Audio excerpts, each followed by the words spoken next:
este segmento vamos a hablar de un tema hiper difícil, que es el uso de las Fuerzas Armadas en materia de seguridad. Como ustedes seguramente saben, la semana pasada se publicó en el Diario Oficial de la Federación el acuerdo por el que se dispone de que la Fuerza Armada Permanente lleve a cabo tareas de seguridad pública de manera extraordinaria, regulada, fiscalizada, subordinada y complementaria desde ahora y hasta el 24 de marzo de 2024. Eso fue una cita textual. El decreto faculta a los integrantes del Ejército y la Marina para participar en labores de prevención del delito, ¿no? De la salvaguarda de la integridad de las personas y su patrimonio, realizar detenciones y colaborar con autoridades federales en funciones de vigilancia, verificación e inspección, todo ello de manera subordinada a la Guardia Nacional. Asimismo, los militares no podrán llevar a cabo labores de investigación para la prevención, de delitos, operaciones encubiertas o de análisis de información para la generación de inteligencia. Cosas, por supuesto, a favor y cosas en contra, ¿no? Ni todo negro ni todo blanco. Hay que estudiar, hay que analizar, hay que estar atentos, hay que no despegar la vista de esta situación que debe tener puntos buenos, pero también debe tener puntos que no hay que, insisto, quitar de nuestra visión. Independientemente de la posición a favor o en contra de este acuerdo, este forma parte de la reforma constitucional vigente que está desde el 27 de marzo del año pasado. De hecho, formaliza el artículo 5º transitorio del decreto por el que se reforman, adicionan y derogan diversas disposiciones de la Constitución en materia de Guardia Nacional, publicada en el Diario Oficial de la Federación el 26 de marzo del año pasado y que fue aprobada por el Congreso. ¿Sí? Aquí, por ejemplo, los congresistas que ahora están dando golpes de pecho, pues ellos lo aprobaron, y también las legislaturas de los estados.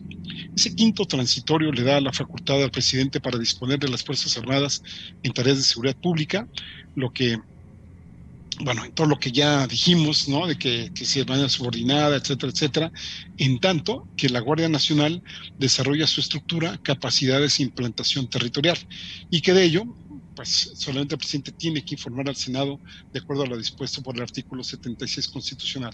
Aquí, este último que les comenté de la Guardia Nacional, del uso de las Fuerzas Armadas, en tanto la Guardia Nacional desarrolla su estructura, capacidades e implantación territorial, es lo que se considera como una anomia.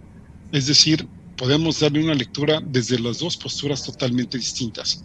Por un lado, hay gente que dice que a partir de esto puede promover un amparo, ¿no? Un juicio de amparo o una controversia constitucional, porque dice que la Guardia pues ahí va, ¿no? Que supuestamente se está estructurando, que va a tener sus capacidades y que no se ha declarado que eso no lo ha logrado. Y por otra parte, hay gente que hace la lectura, que hace la lectura totalmente contraria, diciendo que la Guardia Nacional ha sido un fracaso y que por eso el presidente pues está mandando precisamente pues este acuerdo. Entonces, podríamos decir que el decreto se enmarca precisamente en la serie de disposiciones contenidas en la Estrategia Nacional de Seguridad Pública, la Ley de la Guardia Nacional y el reglamento de la misma, todas ellas promulgadas entre mayo y junio del año pasado. También aquí es necesario considerar que todas estas disposiciones mencionadas, pues pudiéramos leerlas, además de lo que ya les había comentado, pues, o complementando las cosas que les había dicho, por dos razones fundamentales. Uno, la ausencia de una corporación policíaca de alcance nacional, confiable y efectiva, y la improcedencia de que las Fuerzas Armadas desempeñen las tareas policíacas que las corporaciones, pues ahora sí, de seguridad pública, pues no han logrado cumplir, o no lograban, más bien dicho, cumplir. ¿Cuántos ejemplos teníamos de la Policía Federal aquí en nuestro país, no? Se sabe que al menos desde el gobierno de Vicente Fox se comenzó a involucrar a los militares en labores policiales, hecho que se asentó en la guerra contra el narcotráfico, más bien dicho por el control del narcotráfico de Felipe Calderón. Yo diría que el ejército se ha utilizado siempre, ¿no? ¿Para qué negarlo? Unas veces bien, por ejemplo en el plan DN3, ¿no? Que actuó en situaciones de desastres, pero también mal, muy mal. Habría que ver todos los antecedentes de la Guerra Sucia, habría que leer a Carlos Montemayor, por ejemplo, aquella famosa novela de Guerra en el Paraíso, en donde pues se da cuenta, ¿no? De las atrocidades que cometió el ejército y que decide Tlatlaya, Tanguato, bueno, pues muchas cosas, ¿no? Una de las críticas era precisamente que la participación de los elementos del ejército en este tipo de tareas, es decir, en las de vigilancia, resultaba contraria a las atribuciones constitucionales y representaba precisamente una amenaza a los derechos humanos de la población, debido precisamente a la naturaleza misma de las funciones para las cuales se entrena y capacita a este tipo de corporaciones armadas, para matar y defender, y no precisamente para hacerle de policías.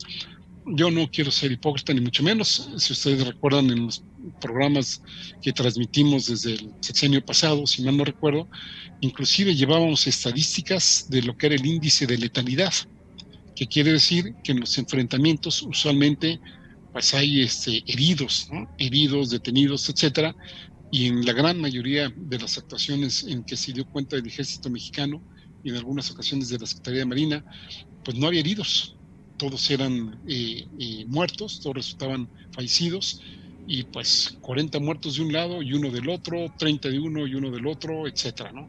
Y esas son las cuestiones que habría que cuidar en este tipo de situaciones con este ordenamiento legal, y aparentemente así lo prometió en algún momento el presidente, con la supervisión o la vigilancia de la Organización de las Naciones Unidas.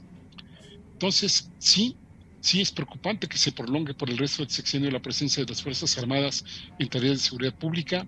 Sí, quedan cuestionamientos sobre el resultado de que el Ejército y la Marina estén fuera de sus cuarteles, por los casos que ya les mencionaba, y pues también habrá que decir que están creados para la defensa de la integridad territorial, la independencia y la soberanía de nuestro país.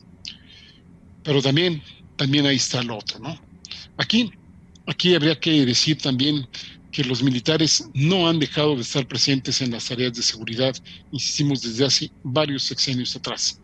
A fines de marzo de este año, la Sedena, la Secretaría de la Defensa Nacional, informó que 48.759 de sus efectivos participaban en acciones contra la delincuencia, seguridad pública, vigilancia del territorio y otras actividades para garantizar la integridad. Y bueno, y lo que ya les había mencionado hace rato, sin especificar cuántos de ellos estaban asignados a las primeras dos tareas, es decir, a la delincuencia y a la seguridad pública. Hasta el momento, hay que decirlo, la Guardia Nacional no ha conseguido consolidarse, no ha conseguido crecer como se esperaba. Hasta el 26 de abril tenía presencia en 150 de las 250 regiones proyectadas y apenas contaba con el 50% de los elementos que se tenían previstos. Estamos hablando de 70.793 elementos de los 140.000 esperados. Y estos son los que se consideraban necesarios para que tuviesen operación plena. Buena parte de los elementos actuales de la Guardia Nacional, hay que decirlo también, son elementos del Ejército. Bueno, y aquí, ¿qué decir de por qué sí tendría que recurrirse al Ejército y a la Marina para labores de seguridad? Con todo y pandemia, con todo y la desgracia que tiene el país ahora en estos momentos, con la consternación que involucra, hoy tuvimos las últimas cifras de, pues en México tenemos 5.332 fallecidos por COVID-19, al menos, estamos hablando de los registrados, y también 51.633 contagiados. Con todo y esto, y además, pues échenle las enfermedades de las que no hablamos, ¿no? Que son muchas y muy variadas y también de fuerte dimensión. Bueno, pues con todo y esto, han sido meses muy violentos en México. Prácticamente algunos fines de semana hemos hablado de que se rompió el récord de asesinatos, que si el domingo, que si el lunes, que si más de 100, etcétera. Sí, podemos hablar de récords por mes, o por semana, o por día, ¿no? Y pues aquí, en dado caso, tendrían que desarrollarse los mecanismos, es cierto, para que los policías estén lo menos posible en las calles. Pero ¿quién, por el momento, quién le podría hacer frente a la delincuencia organizada? A todos los grupos que operan, pues a sus anchas, ¿no? ¿Qué capacidad, podríamos aquí preguntar, tienen en este momento los policías municipales, los policías estatales, o inclusive la extinta Policía Federal o los organismos que le lleguen a suceder, como en este caso la Guardia Nacional? ¿Y qué decir de las organizaciones anteriores, o de las corporaciones, más bien, de sus niveles de infiltración? Esto para controlar o inclusive ser parte de la delincuencia organizada. Habría que ver el caso de Coahuila, los casos de Michoacán. Bueno, qué decir pues de Genaro García, ¿no? Del expresidente Felipe Calderón, que sabemos que no sabía nada, pero pues ahí estaban este tipo de casos, ¿no? Entonces, sí, Me parece que por ese lado también es necesario, ¿sí? Y no debemos perder de vista que, insistimos, pues esto tiene que ser no la única función, no la única labor, ni la única medida que debe de tener el Estado mexicano. Y aquí me refiero al Estado no solo al Poder Ejecutivo, sino a todos los que lo conformamos. Y aquí tendríamos que, pues, integrarnos, coordinarnos, por ejemplo, los tres niveles de gobierno, los tres poderes de la Unión, la participación de actores clave, analistas que les sepan este tema, programas de combate a la pobreza y verdadero desarrollo económico social, y que, por supuesto, se termine la corrupción y la impunidad. Diríamos, así como los derechos humanos unos están en función de otros, me parece ser que todo este conjunto de medidas que tendrían que hacerse, si una falla, pues digamos, se puede dar al traste con el resto de las medidas. En este contexto, entonces, debemos destacar los mecanismos de cooperación que no de sumisión para resolver, por ejemplo, el trasiego de armas que nos llegan desde Estados Unidos. Sí, seguramente se les vino a la mente la operación Rápido y Furioso, donde pues ahorita están a debate. Curiosamente desaparecieron papeles de García Luna allá en la Embajada Mexicana que está en Estados Unidos. Y, por supuesto, la desaparición, la erradicación de gente infiltrada en los cuerpos policíacos, en los distintos cuerpos policíacos, pero también gente infiltrada que ha habido en el Ejército y en la Secretaría de Marina. Para algunos analistas, este acuerdo pues era más que previsible, ¿no? Otros critican esta medida, lo ven como una rendición formal y lo ven como una militarización del país, ¿no? Y inclusive hay quien dice que, por ejemplo, Sergio Aguayo dice que militarizando la seguridad, la 4T regresa a los inicios de la nefasta guerra emprendida por Felipe Calderón. ¿Qué decir, no? La continuidad de la violencia, de las ejecuciones, el reparto de despensas de manera totalmente abierta en al menos 9 estados, y las críticas de que el gobierno estaba ausente y rebasado por la delincuencia organizada, en nuestra lectura, influyeron en esta decisión. Aquí habría que detenerse también en las implicaciones políticas que tiene el que la delincuencia organizada, por ejemplo, adquiera mayor presencia en donde no está el Estado. El Estado federal, pues también tiene que apoyarse en los gobiernos estatales, los estatales y los municipales. Pero vean ustedes, las y los invito a analizar cuál es el nivel de fortaleza de los municipios y de los propios estados. Muchos de ellos, por ahí, si mal no recuerdo, Edgardo Buscaglia, hablaba de que el 60% al menos de los municipios en México están infiltrados por la delincuencia organizada. Bueno, pues quién tiene, digamos, si no cambiamos las cosas, si sigue esa ausencia del Estado, digamos, para poder, pues, poner un límite a la construcción de base social y política que tienen los distintos grupos delincuenciales en el país. También aquí habrá que evaluar el desempeño de los gobiernos de los 32 estados que conforman a México. Y digo evaluar porque, pues, poco o nada o tonterías han dicho algunos gobernadores de aquí de nuestro país. No digo nombres, pero pues piénsenle en Jalisco, Sinaloa, Tamaulipas, Morelos, etcétera, por citar solo algunos. Lo más que han hecho, fíjense ustedes qué grandes medidas han hecho algunos estados, pues ha sido declarar que se han abierto investigaciones y repartido despensas. Imagínense pelear contra la delincuencia organizada, a ver quién reparte más despensas. Digo, no se me hace una medida muy inteligente que digamos, porque esto, pues, además, bueno, ahora sí, como diría por ahí un canal de YouTube, de ser una estupidez, perdón por el término, pues eso asienta las bases sociales para que después, pues, los actores políticos que van a llegar a puestos de Congreso, de regidurías, presidencias municipales, etcétera, pues sean justamente los cabilderos de estos grupos delincuenciales. Según el secretario de Seguridad y Protección Ciudadana, Alfonso Durazo, las Fuerzas Armadas van a estar siempre subordinadas a la Guardia Nacional, aunque hay un inconveniente de que permanezca la dependencia de lo civil a lo militar. ¿Qué quiero decir con eso? Que Durazo, por un lado, nos garantiza esa subordinación a la Guardia Nacional, pero por otro lado, habría que ver si no con este empujón que le están dando, no se termina de consolidar la Guardia Nacional, y en ese entonces, pues los civiles siempre estamos dependiendo de una u otra forma de lo militar. Desde el punto de vista legislativo, los panistas argumentan en contra que el reciente decreto no plantea los elementos de excepcionalidad y que no garantiza que las tareas en materia de seguridad pública que realizan las Fuerzas Armadas estén bajo un mando civil. Habría que preguntarle a los panistas, me parece muy bien tu argumento. ¿Y eso no te preocupó en los 6 años que duró el sexenio de Felipe Calderón? ¿O cuando empezaron a utilizarse este tipo de cuerpos en el sexenio de Vicente Fox? Parece ser que no, ¿eh?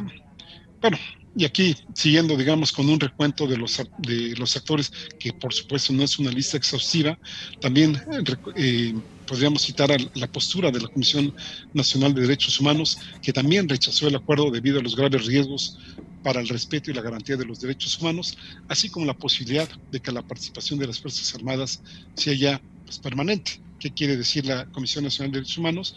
Que ahorita está hasta 2024, pero en algún momento dado puede haber otra modificación, otra reforma que pues prolongue más la estancia de los militares en el terreno y así se la vayan llevando. Y esto pues por supuesto no sería para nada conveniente. Entonces podemos decir que las posturas que defienden el uso de las Fuerzas Armadas en materia de seguridad pues es ahora sí, dicen ellos, a diferencia de lo que pasó con Felipe Calderón y Enrique Peña Nieto, que ya hay un marco legal que pues, se supone que va a frenar los excesos violatorios a los derechos humanos. Aquí hay que decir, por ejemplo, que en 13 años pues hubo más de 11.142 quejas en contra de los elementos castrenses, básicamente pues por cuestiones de torturas, detenciones, violaciones, bueno, lo que ya sabemos y hemos visto tantas veces o hemos tenido noticias de ellos. ¿Usted qué opina al respecto? ¿Es un mal necesario que de manera temporal debe cubrir el país? ¿O quién frenaría la delincuencia organizada? ¿O qué hacer ante esta situación? Yo insisto, tendría que hacerse como una medida muy, muy temporal. Inclusive estaría presionando desde el punto de vista legislativo para que realmente haya una supervisión de que la Guardia Nacional se conforme como tenga que conformarse y que pues no se le den no sé, tareas de más al ejército que de acuerdo a este decreto o a este acuerdo más bien dicho pues tiene tareas, podríamos decirlo y hay que mencionarlo, más o menos peligrosa porque ellos pueden pues investigarnos, ¿no? Pueden resguardar y procesar datos de pruebas después de enfrentamientos. Y pues imagínense ustedes, ¿no? Cosas peligrosas, cosas de mucho cuidado, que aquí es donde tendría que cobrar fuerza la Comisión Nacional de Derechos Humanos, las comisiones estatales de derechos humanos, y nosotros, desde una manera propositiva, pues ver que nuestro país no se quede con este tipo de medidas, sino también políticas y de desarrollo social y económico. ¿No le parece? Vamos a hacer una pausa y enseguida regresamos aquí a Mirada Crítica.